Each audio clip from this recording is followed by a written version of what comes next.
I know what you're thinking, punk. Question is, can I get Wolverine before he turns me into shish kebab with those claws? No, Bob. Seeing as how these claws are adamantium, the strongest metal known, and can slice through vanadium steel like a hot knife through butter, buddy. You gotta ask yourself, do I feel lucky? Go blue.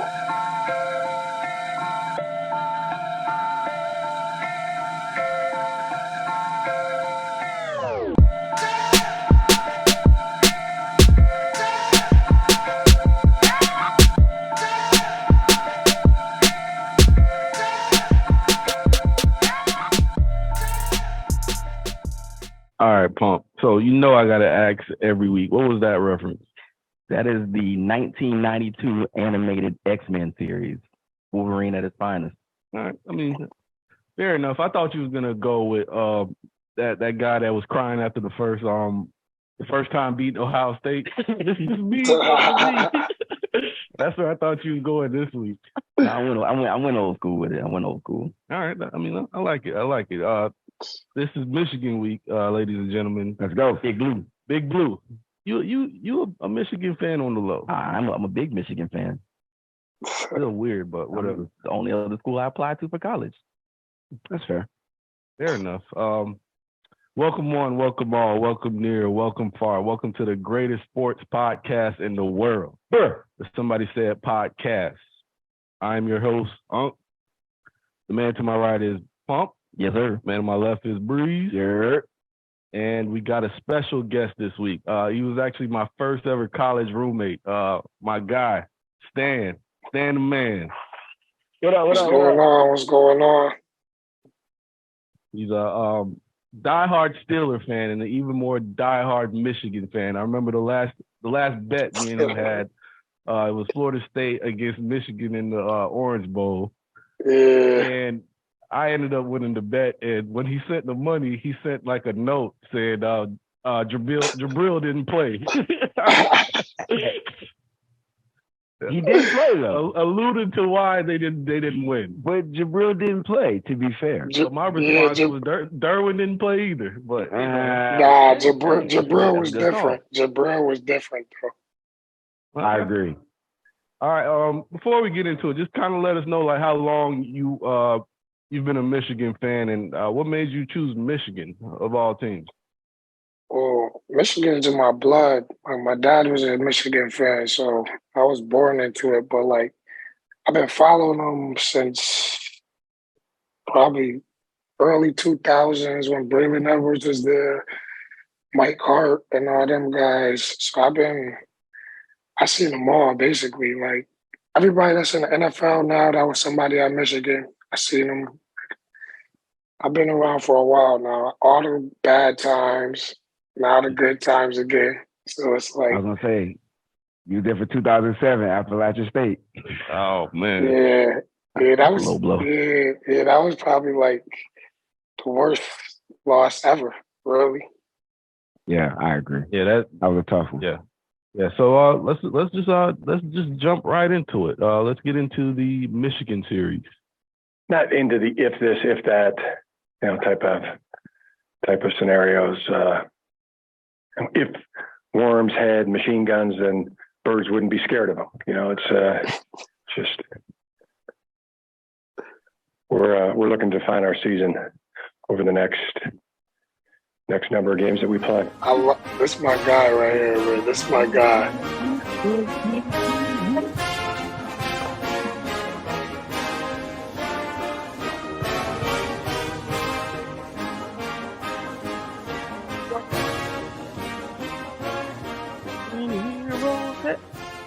I'm telling you, I'm a big Michigan fan. The Michigan Wolverines won 13 games for the first time ever, capping the winningest 2-year stretch of their school history with a record of 25-3.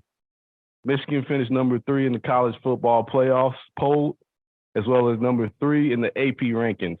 They became the second Big Ten team to go undefeated and win 10 Big Ten games since the title game was introduced in 2011. Sorry.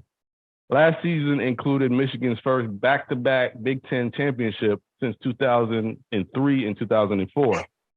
And the team's victory in the horseshoe was the first since 2000, along with an in-game season sweep of rivals, Michigan State, Penn State, Ohio State.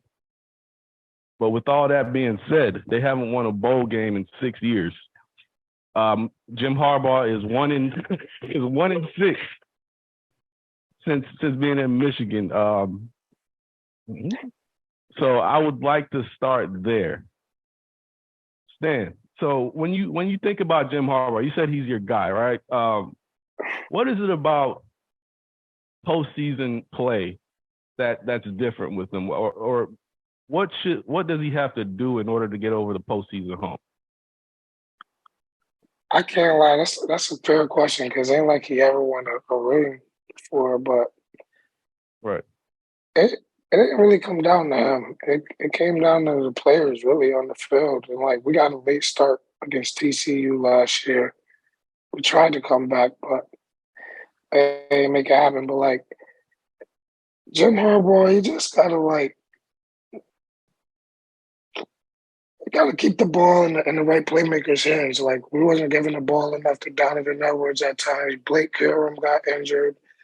Like it was a lot going on. So I feel like if we just get the ball to our playmakers and keep all our guys on the field, we should be good this year.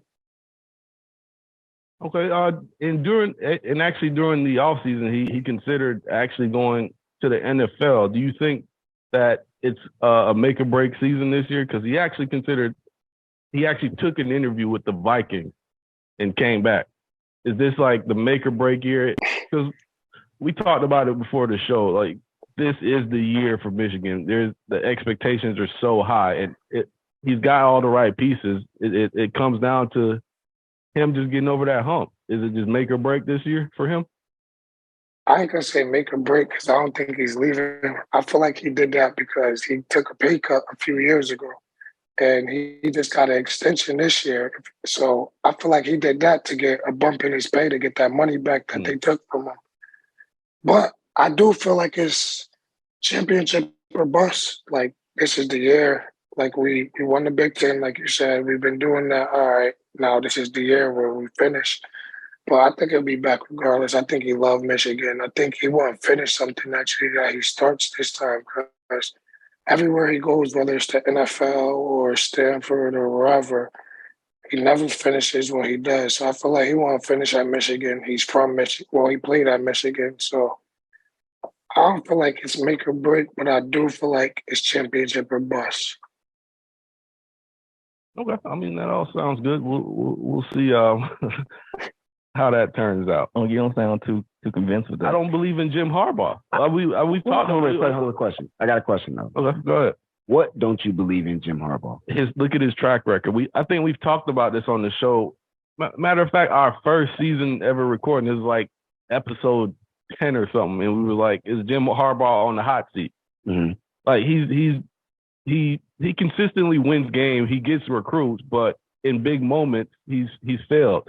Up until 2 years ago, he didn't beat Ohio State, and he finally got over that hump. We just now getting our guys in though. Like he was playing with the last coach's guys. Who was our last coach? Brady Hoke. Like he didn't really have a chance with those guys. Those were the 4 and 5 star recruits we have now. We didn't have those on the team when he first got there. He was winning with those guys. So this year, when this is the first year, I could say the first year, but now that we got JJ McCarthy, a real quarterback.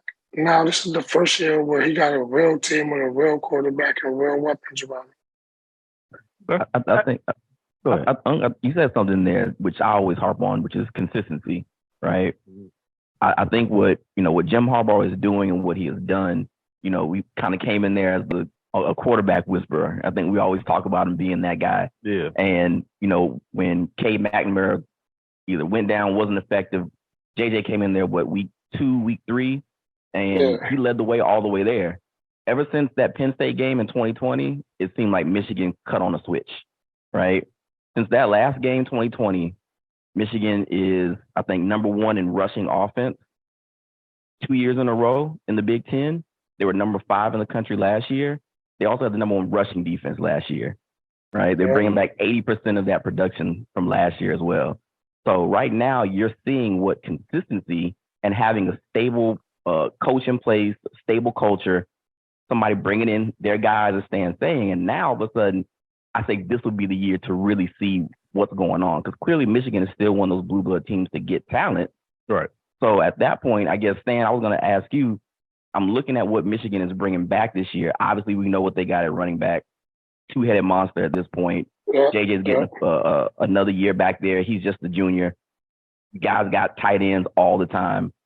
Playmaker-wise, what's going to go on at wide receivers? I feel that even though you guys got the number one rushing attack in the Big Ten, the playmakers on the outside, to me, is what's going to make or break Michigan on offense for this year and give JJ that help. Yeah, like the only guy I'm concerned about losing is Ronnie Bell. He was nice last year, but like Cornelius Johnson's coming back this year. He came on real strong at the end. We did lose the tight end Shoemaker too. He was a beast, but we got Tyler Morris. He was a freshman last year, but this year I feel like he is supposed to be a big time recruit for us. So we're gonna see what he do. Like, and Donovan Edwards, he's like Alvin Kamara type running back. Like he can do it all. So he's gonna be a big part of the receiving game. You know our O-line is gonna be good like always, so we're gonna have time to figure it out. I'm not sure who the tight end is gonna be, who our go-to tight end is gonna be, because like I said, we lost Shoemaker, but Michigan always figures out a tight end, so I'm not really worried about that. So like I said, Colton Loveland. all right. So like I said though, Cornelius Johnson, I feel like he's gonna have a huge year this year. Like he made a lot of big plays last year, but Ronnie Bell was the guy. This is his year though. I mean, I'm kind of on a similar wave, right? And just real quick, my question to you, Unc, was what we question on Harbaugh. I felt like it's a situation of has not and not a situation of cannot, which are two different things. At Michigan, he has everything he needs to be able to do it. Now it's just a matter of just getting to it, right? We had some of those same conversations about Kirby. First couple of years, we're like, is Kirby is he ever going to give it that Bama hump? And he gets over the Bama hump.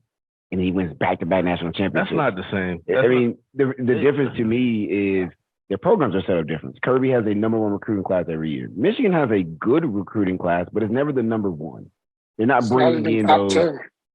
Right. Sometimes not even top 10. Michigan is built on development, which is why I'm fully with you when you say, well, he didn't have his guys. And you say, well, he's been there since 2015. His guys need development over several seasons. He brings in guys that fit the system, and it takes him a little while to get to the point. But now you get to a point where they've got the best rushing attack in the country. Wink, wink, hint, hint to Breeze's best later in the show. They've got the best offensive line in the country. They've got arguably they have one of the best defensive lines in the country.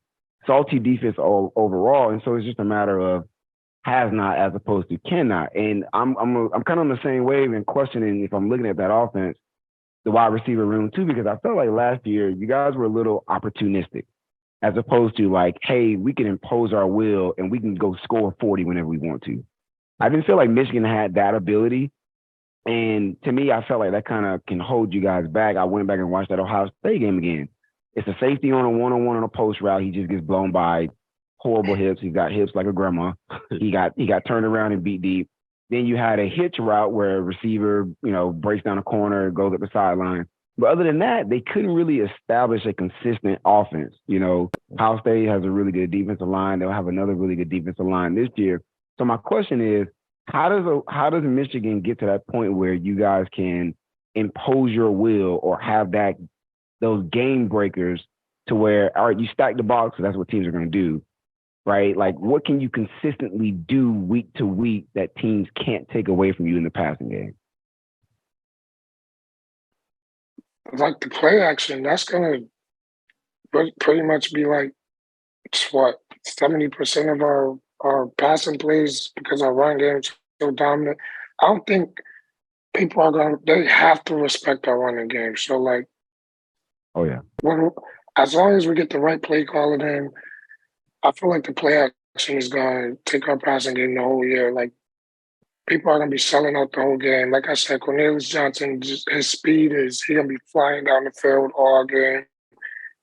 I just feel like the play action just got to be on point. We just got to stay healthy, really. That's what it comes down to. I know there's a lot of questions about the passing game because we haven't opened it up for JJ before this year. This is the first year I feel like we're going to open it up. Like, so I'm a believer in him. Everybody else, they still waiting to see, which is fair and everything, but I'm a big time believer. So I just feel like once they open it up, he's going to take off. And like I said, Donovan Edwards, in my opinion, Blake is the man, I will say that, but Donovan Edwards, in my opinion, is the best running back in the country, like all around.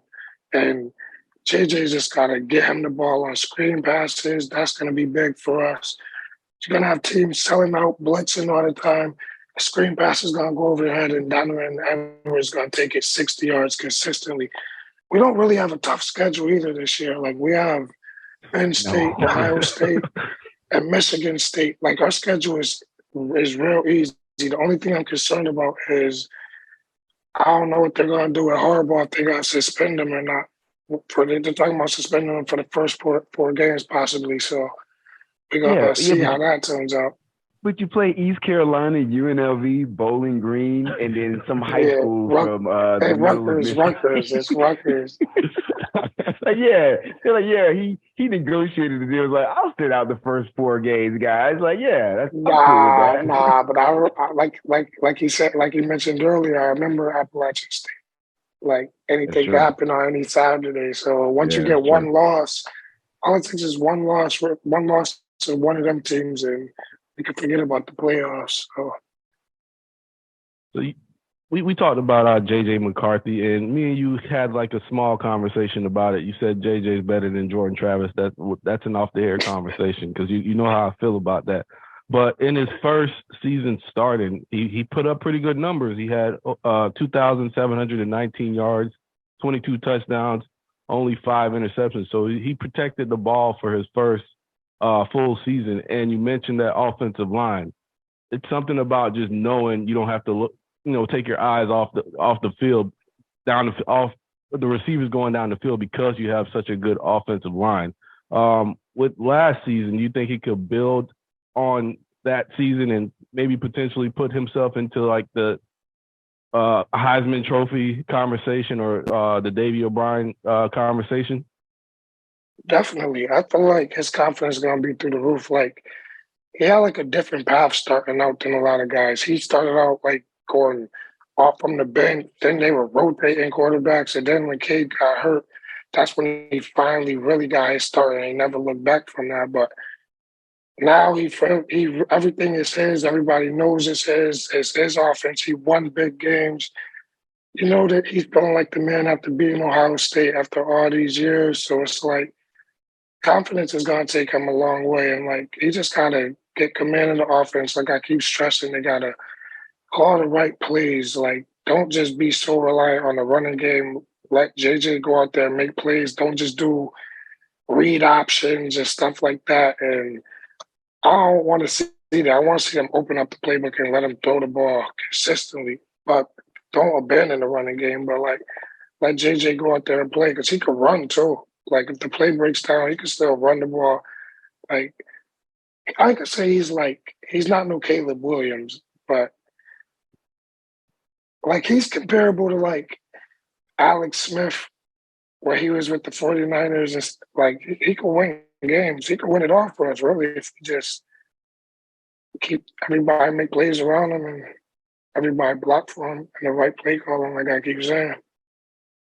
All right, man. Look, I got. Let's just get right to it. Cap a real rap. So Jim Harbaugh went out and said that JJ McCarthy was a once in a generation quarterback. So is that cap or is that real rap?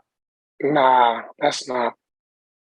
That's I cap. feel like he's got to say that. He's got to say that. That's cap. So he said it's cap. Okay. No, I'm saying but I'll say this. You don't have to nah, say that. You could. I'll say this. Jim Harbaugh, he really believes that, though.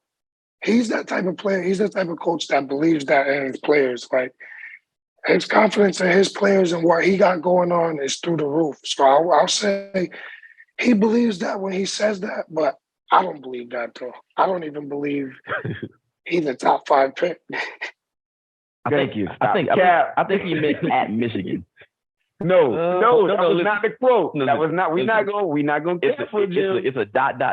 We're not going to cap for the Khakis. We're not going to cap for the Khakis. No, He wasn't even a generational quarterback 2 years ago. Milton was on their roster. I honestly compare JJ McCarthy to a Stetson Milton Bennett was a bust though. I think he went to tight end or something like that. And No, then, Joe Milton, he's know. with Tennessee. He's about to start at Tennessee and put up crazy numbers.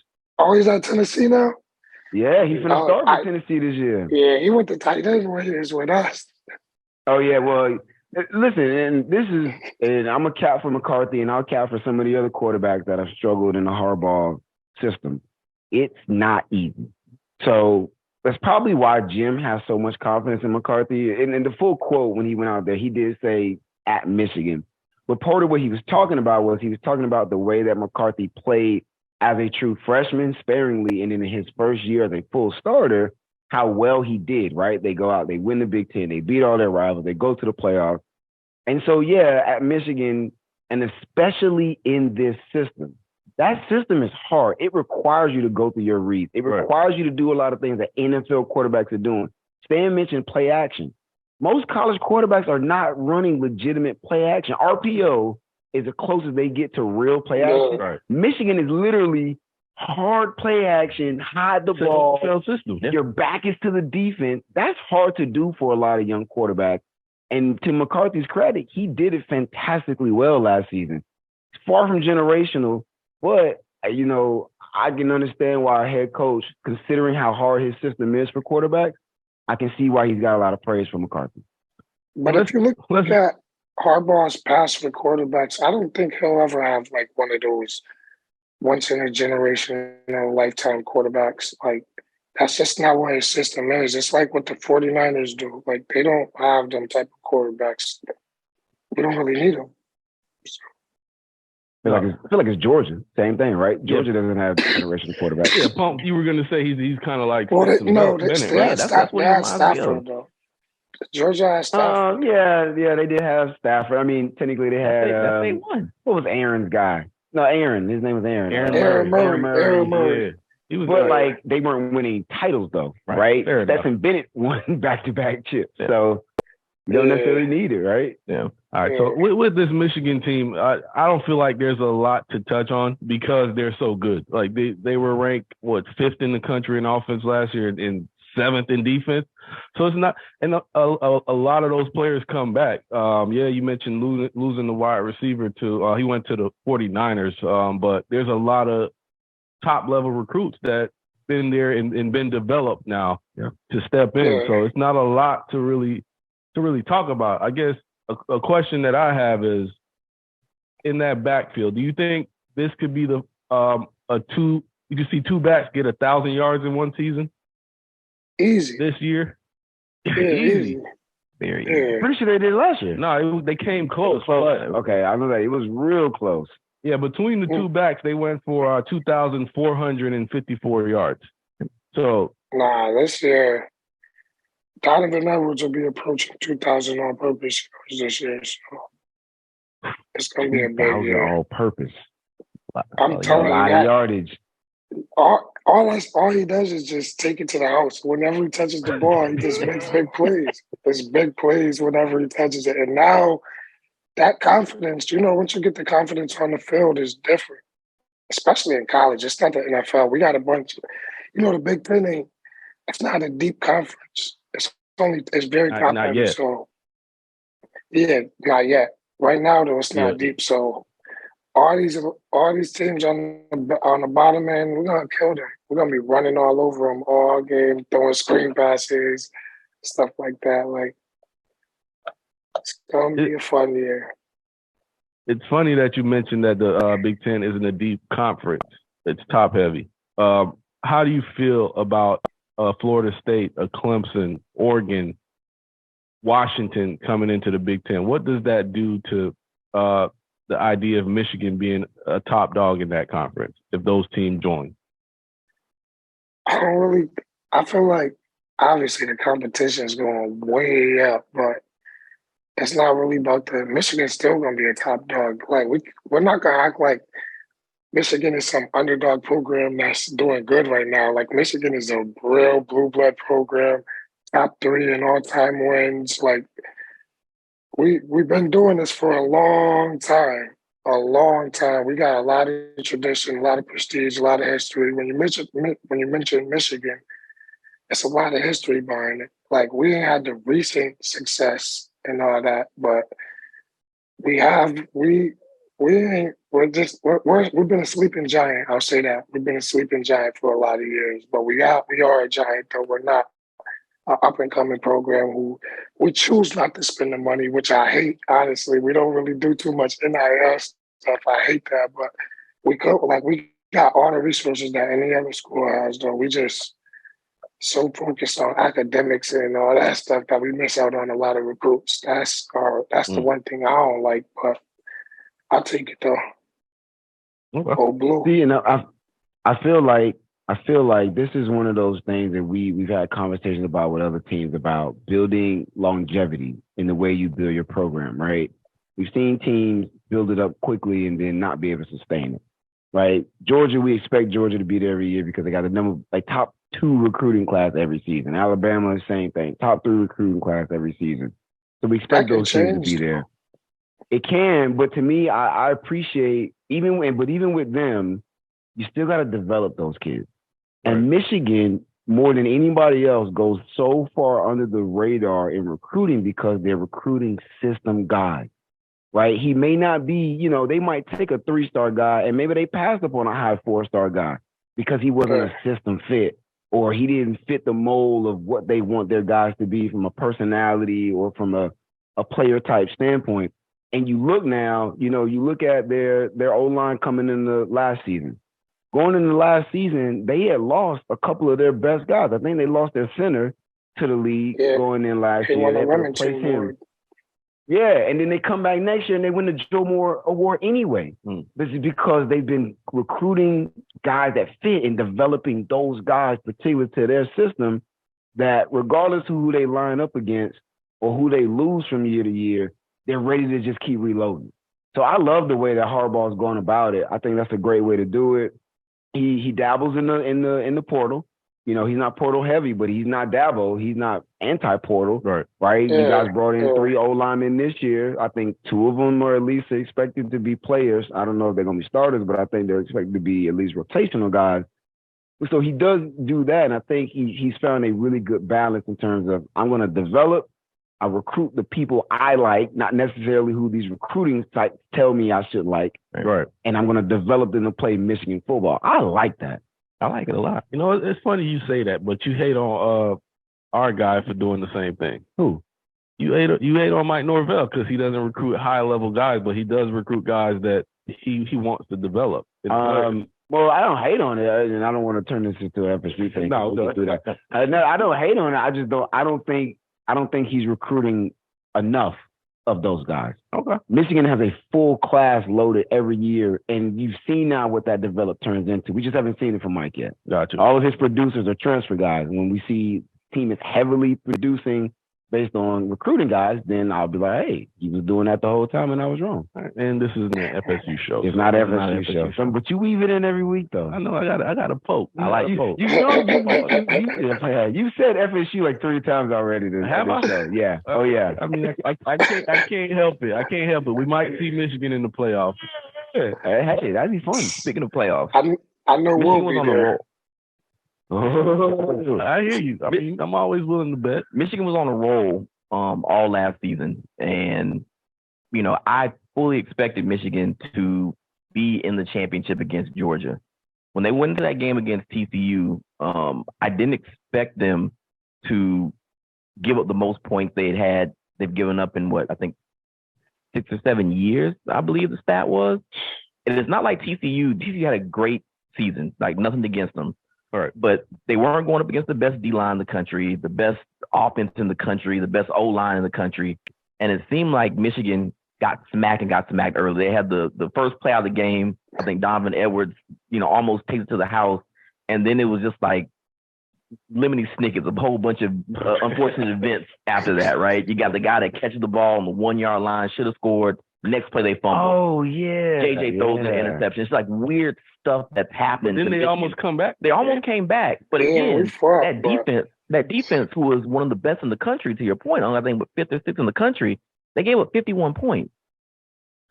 So, where do you see this team if they get back to the playoffs again, which I fully expect them to do?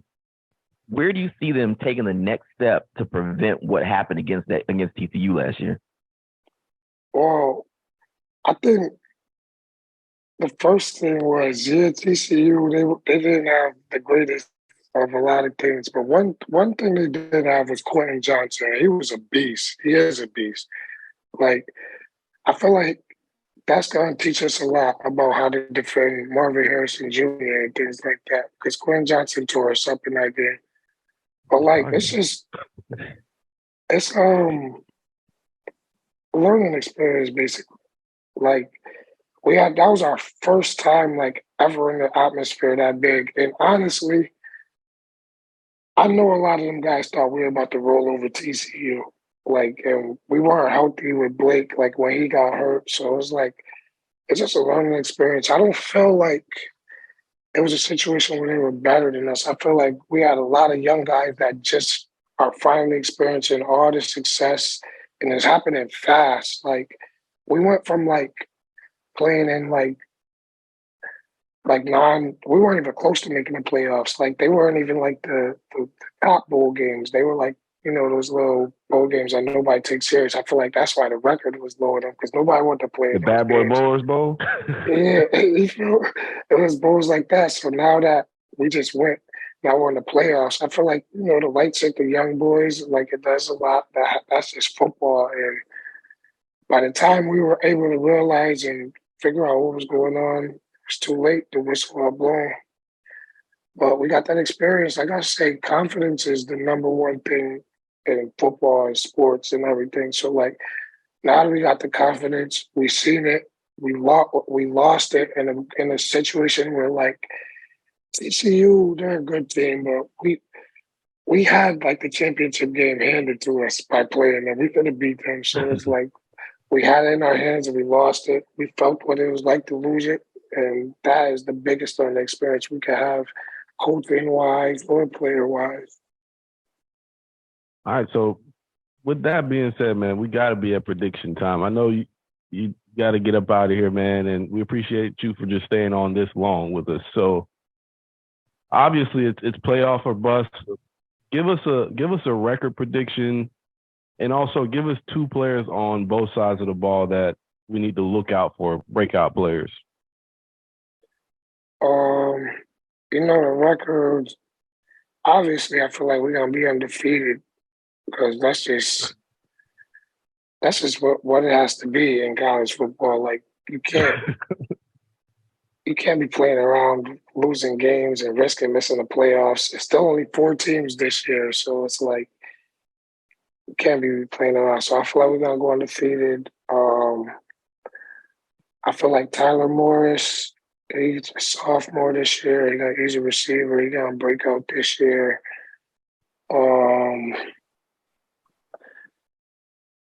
Y'all already gonna look out for Donovan Edwards, but I don't know about the capacity that I'm talking about, because, like I said, I feel like he's gonna be approaching 2,000 all-purpose yards. Defense, I can't pronounce his name. He's a freshman coming in. Mike Morris left as a DN. He's a DN coming in. It's like, it starts with an E. It's like, I can't really pronounce his name again. Iyabi Okie or something like that? Yeah. He's going to be nice. Well, we need him to be nice. Our front 7, we need somebody to come in and fill for us. Then defensively, we lost DJ Turner. So I don't know really none of the young D-backs this year. I got to see who comes in and steps up. So that's really what I'm looking out for. I'll give you one. Mike Sanders-Still. That boy is tough. What position? Yeah. Nickelback. Okay. I like Mike. Converted wide receiver. That boy's tough. Okay. Yeah, but right. I'm looking for a big-time playmaker to emerge, though. Okay. All right. I mean, it's Michigan. There's always one that will emerge. Definitely, So, definitely. so you're saying it's a championship or bust, undefeated. And on this show, we call people out for capping. So, we'll probably get back to you, try to get you back on towards the end of the season. We like pulling cards on this show. So we got you on recording. So I got you on camera. We got you on camera calling them Michigan. Going to the chip, man. If you're gonna pull cards, just give credit too. Oh, Hey, definitely. We do that yeah. too. We do that too. You win the chip, we'll bring you back on, man. For sure. Word, man. Appreciate you, dog. Thanks, Appreciate you. Thanks for having me, fellas. I appreciate it, man.